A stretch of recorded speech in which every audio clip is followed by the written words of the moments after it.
tumetoka kushuhudia mchezo kwa mara ya kwanza baada ya miaka mingi kweli kweli kuwaona Simba Sports wakicheza saa 8 mchana. Faraji Mustafa, bila shaka ndio ulikuwa sehemu ya wale ambao wamefuatilia mchezo kwa karibu kabisa. Nini ambacho umekiona katika dakika zote 90 ambazo Simba Sports wamecheza? Mpango kazi ulikuwaje? Mwalimu Steve Becker ameingiaje? Nini ambacho kimempa sababu ya kuondoka na alama zote tatu? Lakini pia kiufundi kabisa, nini ambako ama eneo gani ambalo Simba walikuwa superior zaidi? Mimi naona kwanza mpango kazi wa mwalimu kama kawaida kwenye selection ya squad alianza na force number 9 ambaye tunamuona mara nyingi sasa hivi ni Mpanzu. Anakuwa karibu zaidi na goli. Kwa hiyo ni mpango ambao yeye anauamini zaidi kama mpango wake chaguo la kwanza na unamlipa kwa kweli. Sasa kwenye mazingira ya kikosi kilivyoanza, ukiangalia Maema alikuwa ameanza na Chama, unaona chini kuna Kagoma na Kante. Kwa nini labda alianza na Kante na Kagoma kwa pamoja? Kutokana na aina ya mechi. Unapocheza away alafu unapohitaji uwe na namba kubwa wachezaji ambao pia wana sifa kiasi fulani ya kuzuia, ukianza na kiungo mmoja ukabaji, maana yake moja kwa moja unajiweka hatarini, kwa sababu muda mwingi unakuwa unasogea juu, kwa hiyo kuna mianya ambayo inaweza kawa inaonekana. Kwa hiyo ndio maana unaona Alassane Kante na Kagoma walimaliza mchezo. Kulikuwa kuna picha unaipata kwamba kuna moment ambazo unasema Kante anaweza akatolewa, lakini leo hukuona hicho kitu kwa sababu ya aina ya mchezo na uhitaji. Lazima uweke tahadhari, hata kama unataka alama tatu ili mradi malengo yako yatimie, pia lazima uangalie ni namna gani unaweza ukaziba nini? Ukaziba njia za mpira kirahisi na kunufaika. Lakini kiujumla Simba walicheza katika mtindo ambao wanacheza siku zote. Yaani nikiangalia namna ambavyo walikuwa wanaweza kupasiana, nafikiri labda kuna vitu ambavyo labda vikoonekana kwa ukubwa sana kwa sababu pia na namna ambavyo Mbeya City walipokuwa wanacheza. Na hii mechi imechagizwa na aina ya uhitaji, kitu ambacho walikuwa wanahitaji Mbeya City na nafasi waliopo. Kwa hiyo lazima tu tungeona test ya namna ile. Sasa jana wakati tuko kwenye, nafikiri ilikuwa ni kipindi cha jioni, kwamba kuna sifa ya timu kubwa, yani tabia zipi ambazo timu kubwa huwa inaonyesha. Ndio maana kuna wakati tunasema timu inaweza ikapata matokeo lakini haijakushawishi kwa kiwango kikubwa kwenye style of play. Yani vile ambavyo mawazoea wacheze hauwezi ukaona kwa kiwango hicho, lakini mwisho wa siku kinachoangaliwa ni matokeo ya alama tatu. Kwa hiyo kuna hizo mechi ambazo wakati mwingine hicho kitu ni kawaida. Kwa hiyo hata katika mdundo ambao Simba labda amecheza leo, amecheza vizuri, lakini hukuona labda hatari nyingi ambazo unaweza kusema labda like yes, yani wako comfortable sana, kwa sababu pia walikuwa wanacheza dhidi ya timu ambayo ina idadi kubwa ya wachezaji ambao wako nyuma ya goli. Kwa sababu ukiangalia Mbeya City muda mwingi ulikuwa unaona kwenye midi, lakini asilimia kubwa unaweza kukuta watu wengi zaidi wako kwenye eneo la chini. Sasa ni namna gani ambayo unaweza kutumia nguvu kubwa kufungua, kwa sababu kwenye mpira wa miguu anasema ukipewa nafasi, yani wapinzani wakikuruhusu wewe upite kwenye ile mianya, kwenye zile corridors, pita. Yani pita, utengeneze nafasi, ufunge. Lakini pale ambapo wapinzani hawakupi nafasi, wewe kama timu pinzani ambayo inashambulia, wanasema wewe ndio inabidi ulazimishe kutengeneza nafasi. Sasa kwenye kutengeneza nafasi ni utashi kwanza wa mwalimu, lakini wachezaji pia wakati mwingine kuna wachezaji ambao wana sifa ya kuweza kutengeneza hayo mazingira ya kuwafungua defenders ambao wanaonekana wako wengi kwenye goli lao, ili mradi wapate hizo njia za mpira kuweza kupita. Kwa hiyo kwenye hilo unaona wakina Mwasa, wakina Kevin Pemba Kingu, umeona Kijili alikuwa anafanya safari nyingi sana, lakini kitu ambacho pengine hujawahi kukiona sana wakicheza na timu za madaraja ya kwao. Lakini kwa nini leo imewezekana? Kwa sababu kwanza wao walikuwa wanaamini pia wako nyumbani, lakini wana uhitaji zaidi mchezo. Yani kwa mfano hapa ingekuwa kwenye aina ya uhitaji kati ya Mbeya City na Simba, kwangu naona Mbeya City walikuwa na uhitaji zaidi mchezo ama alama tatu, kwa sababu ya nafasi waliopo. Kwamba wakipata alama tatu wanasogea, kwa hiyo wanajiweka kwenye mazingira mazuri ya kutoka kwenye playoff. Lakini Simba pia kwenye perspective hiyo hiyo unaweza kusema walikuwa wanahitaji mchezo, kwa sababu walikuwa wanaona kabisa ni sehemu ambayo moja kwa moja inatupa picha kwenda kuongoza ligi wakati tunamsubiri mpinzani wetu ambaye anaweza kucheza kesho. Kwa hiyo mimi naona mechi ilikuwa nzuri, lakini haikuwa na matukio mengi ambayo unasema ya wazi ambayo moja kwa moja unaweza Simba labda waliyaweka. Bwana, nini kinawakuta Dodoma? Kidogo tu. Mbona kama si waelewi. Chuma ya pili sasa hizi. Kwanza wafunga bao la pili. Lakini na hii wakipoteza hii mechi kwa mfano kwa mechi ya pili wataka kufungwa na Prison. Tutakuja kuwatazama vizuri bana. Tutakuja kuwatazama vizuri. Steve, nije kwako kwa kile ambacho amekizungumza Faraji, namna ambavyo Simba wamecheza na nini. Kuna namna yoyote uliona saa 8 imewaathiri Simba Sports? Kwa sababu kuna muda game ilikuwa inaonekana ngumu sana kwa wekundu wa Msimbazi.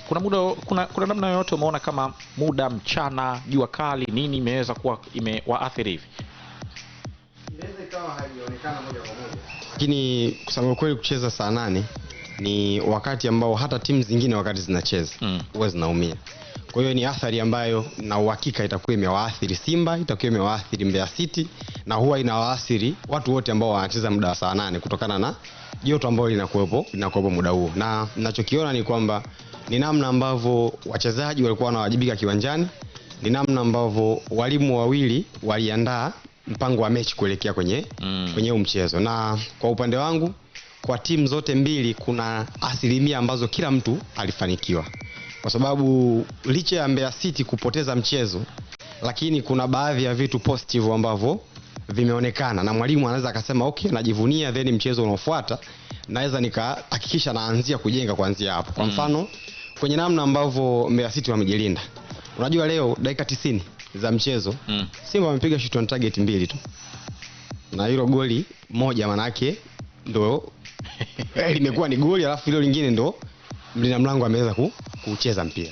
Na hata ulikuwa ukiangalia uwajibikaji wa wale wachezaji kwenye namna ambavyo walikuwa wanalinda box, kwenye box defending walikuwa superb sana, na kama kawaida walikuwa wametengeneza mistari ya wachezaji wa 4 kwenye mstari wa kwanza, mstari wa pili wa 4 tena, then juu kuna watu wawili ambao wanakuwa wanalinda mapana ya goli. Kwa hiyo njia pekee kwa Simba kupita asilimia kubwa ilikuwa kwenye maeneo ya pembeni ya kiwanja, ambapo na kwenyewe pia kulikuwa kuna idadi ya wachezaji wengi ambao walikuwa wanamaki wachezaji wachache wa Simba. Sasa ukijaribu kuangalia kwenye namna ambavyo Steve Barker ameamua kuanza leo, idadi kubwa ya wachezaji ilikuwa ni wanaasili ya viungo. Kuna upande mmoja ambao huwa anaanza Aniset Oura, hakuanza leo, na hiyo nafasi manake amecheza Maema. Yani kwenye hiyo nafasi moja kwa moja amecheza, yani ametoka Oura kwenye kikosi, ameingia Maema ambaye mara nyingi operations zake nyingi huwa anazifanyia kwenye eneo la katikati ya kiwanja. Na kwenye ule upande kama ulikuwa unatazama vizuri, Mligo ndo ambaye alikuwa anaonekana timu ikiwa na mpira anajaribu kutafuta mapana ya uwanja. Sasa unapocheza na timu ambayo inazuiwa na watu wengi kwenye eneo la nyuma, lazima utafute faida pia ya 1v1 kwenye maeneo ya pembeni, kwa maana ya kwamba lazima uhakikishe unausacurate mpira kwenye maeneo mengine, alafu then kuna eneo moja ambalo winga anapaswa kupata nafasi akiwa anamface beki mmoja, mwisho wa siku aweze kuhakikisha anatengeneza mazingira yeye kuweza kutengeneza nafasi. Lakini eneo lingine ambalo kusema kweli Steve Barker unaweza kumsifu ni kwenye eneo la namna ambavyo amefanikiwa kutuaminisha kwamba Elie Mpanzu ni mchezaji ambaye anawasifu ambao unafaa kabisa kucheza kwenye force number 9. Kwangu mimi mwanzoni nilihisi ni kitu ambacho hakiwezi kufanikiwa na ni kitu kigumu. Lakini kwa sasa hivi unajua kwenye eneo lile la ushambuliaji la Simba, kwa mfano mchezo wa leo, mmoja kati ya wachezaji ambao walikuwa wanauliza maswali magumu sana kwa mabeki wa Mbeya City, huwezi kuacha kumzungumzia Elie Mpanzu kwa sababu ni mtu ambaye asili yake ni winga. Na hata wakati ule anacheza winga, unajua Mpanzu alikuwa hakai eneo moja, ana pop up kwenye maeneo mengi sana kwenye eneo la ushambuliaji. Sasa huyu ni mchezaji ambaye anawapa walakini mstari mzima wa beki, kwa sababu kama wewe umepewa jukumu la kummaki Mpanzu, kila muda Simba ikiwa na mpira wewe unamtafuta Mpanzu na sio unamuona Mpanzu yuko mbele yako. Na hiyo kwenye football ni ngumu sana kumkaba mtu ambaye haumuoni. Yaani ni issue, kwa sababu karibia kila muda unakuta amepop up kwenye eneo la upande wa kulia, amepop up kushoto, ameshuka chini pale, na ndio hivyo ambavyo force number 9 inapaswa kucheza. Na ukijaribu kuangalia leo amefunga goli zuri sana ambalo of course no doubt kuanzia kwenye pass mpaka kwenye namna ambavyo amekuwa mtulivu kwenye kufunga. Kwa hiyo kuna vitu vingi positive kwa upande wa Simba, lakini pia kwa Mbeya City hata kama wamepoteza, ingawa michezo kweli imebaki michache na kuna uwezekano mkubwa sana wakashindwa kuweza kusalia kwenye ligi. Na eneo lingine pia mimi nikiangalia Simba kweli wanayo mapungufu ambayo mimi nishai kuyazungumza. Lakini moja kati ya eneo ambalo nadhani Steve Barker ataomba haraka sana aongezewe mchezaji ni kwenye eneo la kiungo, alafu kiungo namba 8. Yaani kuna profile fulani wanaikosa ya mchezaji na wachezaji waliopo ambao wanacheza kwenye lile eneo. Kwangu mimi naona hawana hizo sifa za kuweza kucheza kwenye lile eneo na wakaoana na wachezaji ambao wanacheza kwenye ile. Kwa mfano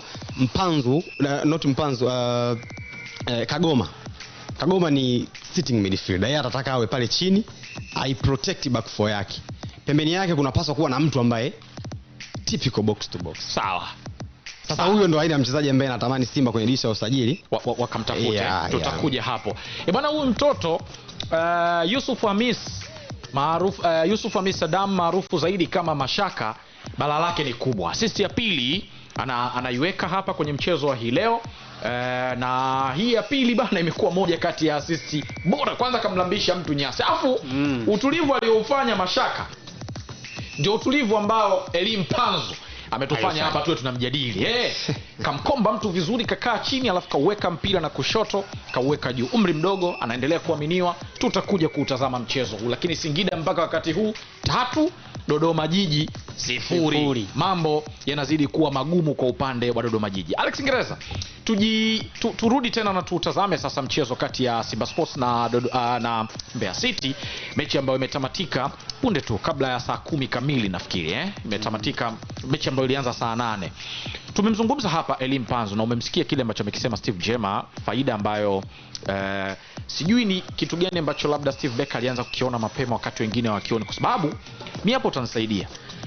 Simba waliwahi kuwa na Pantev ambaye alikuwa hausudu kuwa na striker. Ilikuwa inaonekanaga hivyo kwa namna ambavyo timu ilikuwa inacheza. Kuna kati alimjaribu Budo pale, Aua amecheza kama striker. Sio, unanielewa hayo mazingira. Hakuwa anaona hiki ambacho Elie Mpanzu anakiofa sasa hivi kwa Steve Barker. Ama wewe kwa namna ambavyo unatazama, ni kitu gani ambacho kimeongezeka kiasi kwamba Steve Barker ameona wewe njoo hapa, ndio hawajawahi kukutumia kwenye ile eneo, lakini njoo hapa unaweza ukafanya vizuri? Kuna mabadiliko ya kiuchezaji ambayo yanaonekana na ndio ambayo yanampa nafasi Elie Mpanzu kucheza zaidi kama force number 9 kwenye klabu ya Simba na kufanya vizuri. Kwanza ujue kucheza kama force number 9 unaweza ukampanga mchezaji yoyote, lakini sio kila mchezaji anaweza kuperform vizuri kwenye hiyo nafasi ya force number 9. Sio kila mchezaji anaweza kuperform vizuri. Ingawa unaweza kutumia mchezaji yote ambaye ni kiungo, mshambuliaji, wengi wao 80% wana uwezo wa kuwapanga kama force number 9 na wakacheza, ila kukupa kitu kizuri sasa tutegemea na timu inapocheza. Kwa mfano, kwa nini Elie Mpanzu sasa hivi anacheza vizuri kama force number 9 na hakuwahi kucheza hapo nyuma? Kwa sababu Simba pia haishambulii na pasi nyingi za direct, ila Simba ya sasa hivi inashambulia kwa pasi ndogo ndogo. Yaani timu ina move katikati kwenda kwenye eneo la mpinzani kwa pasi fupi fupi, na inaenda na wachezaji wa 4 mpaka 5, wakiwa wachache sana ni wachezaji 3. Tofauti na ilivyokuwa chini ya Pantev. Pantev timu yake ilikuwa inaonekana kuwa direct sana kutoka katikati kwenda eneo la kushambulia. Wakishavuka mstari wa kati au wakikaribia kuvuka mstari wa kati, zitapigwa pasi 3 mpaka 4 tayari timu imefika langoni, na wakati mwingine zinapigwa mpaka pasi 2 ndio timu imefika langoni. Sasa unahitaji kuwa na wachezaji ambao wapo direct pia kwenye matukio, na ndio maana mara nyingi alikuwa anamtumia Jean Charles Ahoua kama force number 9, kwa sababu ni mtu ambaye hana mambo mengi. Yaani akipata mpira atatazama ambaye yuko kwenye njia ni nani, ama atatazama space, atashuti ama atatoa pasi. Hizo option 2 ndio alizonazo Jean Charles Ahoua. Budo anaweza kukimbia na mpira, lakini sio mtu ambaye anaweza kutunza mpira. Maana yake anahitaji eneo la wazi ili akimbie na mpira kwenda kwenye lango la mpinzani. Na ndio maana alikuwa rahisi kucheza kama force number 9, kwa sababu unahitaji tu kumwekea mpira kwenye njia ili akimbie na ule mchezaji bila kujali kwamba end product yake itakuwaje.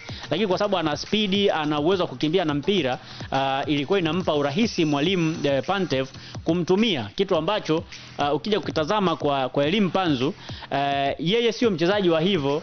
Ni mtu ambaye anaweza kutunza mpira, lakini huwa anapenda kupata support ya wachezaji wengine, akimbia nao taratibu apigane pasi, halafu waweze kuingia kwenye box la timu pinzani. Na ndio maana wakati wa Pantev alikuwa hatumii kama force number 9, lakini wakati wa Steve Barker anamtumia kama force number 9, na amekuwa na impact kubwa sana, kwa sababu pia ukitazama aina yake ya uchezaji ina support hiyo kitu. Unajua ukicheza kama force number 9, kwanza lazima una uwezo wa kutunza mpira, kwa maana ukaa na mpira muda mrefu. Ili uweze uwe na accuracy yako kwenye kupiga pasi, lazima iwe ya hali ya juu sana. Lakini pia cha tatu, lazima uwe na uwezo wa kupiga chenga watu wawili watatu kwenye eneo dogo. Yaani kwenye tight space uwe na uwezo kupiga chenga watu wawili watatu, kwa sababu mara nyingi unakuwa katikati ya watu. Sasa hiyo vitu ni vitu ambavyo Elie Mpanzu anaviweza, na kwa sababu Simba inashambulia kwa pasi fupi, mara nyingi inamkuta mshambuliaji wake au mtu yoyote ambaye anampanga kama false number 9 kupokea mpira akiwa katikati ya watu. Sasa kwa sababu anapokea mpira katikati ya watu, ni ngumu kumpanga mtu ambaye hana control nzuri pia ya mpira, na ndio maana sasa hivi anamtumia sana Elie Mpanzu kama false number 9. Ukitazama mechi 7 za mwisho za Simba, Elie Mpanzu ni mchezaji ambaye ameperform vizuri zaidi kwa hawa wachezaji ambao wamepangwa kama false number 9 kuliko mchezaji mwingine yoyote. Lakini amezidiwa tu na Chama kwenye hizo mechi 7 za mwisho, hata kwenye takwimu za uzalishaji wa mabao. Chama tu ndo pekee yake kamzidi. Lakini yeye pia kwenye kuassist, kwenye kufunga amekuwa na namba nzuri sana, kutokana na uwezo ambao mara nyingi amekuwa akionyesha kwenye klabu ya Simba. Na honestly speaking, kwangu nafikiri watu wanamzungumza sana Lebase, wanamzungumza sana Anseti Oura, lakini Elie Mpanzu akiwa kwenye form yake nzuri, akiwa kwenye ile quality ambayo tunaijua, hata Lebase Gaye na Anseti Oura wanasubiri. Ile mashine inajua mpira. Elie Mpanzu anajua sana mpira. Sema tu shida wakati mwingine ni kwamba mpira wetu una mambo mengi sometimes, lakini ni mmoja wa wachezaji wenye vipaji vikubwa sana.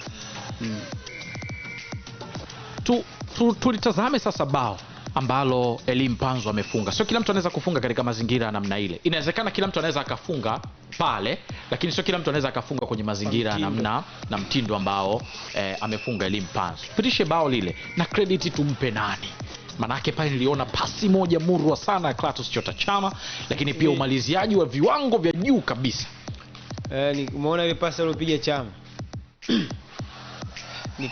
Nikikuuliza swali hivi, ni viungo wangapi wa ushambuliaji ambao wanacheza kwenye ligi yetu wanaweza kupiga pasi ya namna ile? Hivi ndio tumdaule tukamkumbuka Lalibwari Lalibwari alikuwa tu Amibwari alikuwa story kwamba nani alimevaa jezi namba 8 ya Simba ambaye aliweza kuwa na ubora kama Amibwari. Lakini kwa nini nimekuuliza hivyo? Kwa sababu unapokuwa kwenye zone 14, kitu cha kwanza ambacho nimekiona kwa Chama tu, sio wachezaji wote ambao wanacheza kama inside 10, ni hiyo composure kwanza. Utulivu wa Chama unasababisha vitu vionekane rahisi sana. Kwa hiyo pale kwenye ile pasi ukiangalia vizuri, inabidi useme vision. Ukiachana na mambo ya utulivu sijui, lakini angalia namna gani Chama aliweza kuipiga pasi akiwa na maono. Ni vitu vichache ama ni midfielders wachache ambao kwenye mpira wetu ukiwataja anaweza kufanya vile kwenye yale maeneo, kwa sababu kwenye ile eneo kuna midfielder ambaye anaweza kaona hapa anaweza kushuti, kwa sababu kuna space. Wakati anapiga mpira kuna space, manake maamuzi hapo. Kitu ambacho nakiongea sana kwenye vitu vitano vya msingi kwenye mpira wa miguu, ambacho hicho ni cha 5 ambacho ndio kina conclude kitu chote ambacho kinaanzia kwa goalkeeper mpaka hilo eneo la zone 14. Decisions, yani maamuzi yako yanaweza yakatupa picha kwamba umehangaika, umepiga, umeoverlap, umeenda, umemaliza vizuri, maana yake ni maamuzi. Umemaliza vibaya zaidi ya mara moja, maana yake tunakulifaa kwamba energy ambayo umeitumia haina maana, kwa sababu unarudi kuja kuzuia wakati bado hujainufaisha timu yako na zile movements. Sasa hapo ndio Chama anakuonyesha utofauti kwamba ni namba 10 ambaye utulivu, lakini pia nafikiri body brain yake iko mbali zaidi. Yaani ubongo wake kwenye namna ya kutafsiri mbinu ni mzuri zaidi. Kwa hiyo unaweza kaangalia pasi alivyoipiga Elie Mpanzu, anauchukua mpira, lakini sasa pia kwenye vitu ambavyo mara nyingi wakati mwingine huvioni kwa Elie Mpanzu, leo umekiona composure naye. Unanielewa Kitu ambacho unaweza ukatoa credit kwamba Elie Mpanzu alikuwa na composure ya juu sana, kwamba katulia, alafu anafanya maamuzi ambayo pengine ulifikiria baba anapiga moja kwa moja, lakini alichokifanya maana yake ni kitu, tafsiri ya kwanza inakuja kwenye brain, fanya hivi, na automatically brain ndio inaanza kucheza mpira kabla ya miguu, kwa sababu mpira uko kichwani. Na kile ambacho alikifanya kumchukua, amemwadaa golikipa, unaona anaweka kirahisi, lakini amefunga goli ambalo wote kwa pamoja unaweza ukasifia kwamba namna ambavyo pasi imetoka na utulivu wa Mpanzu na hiyo finishing.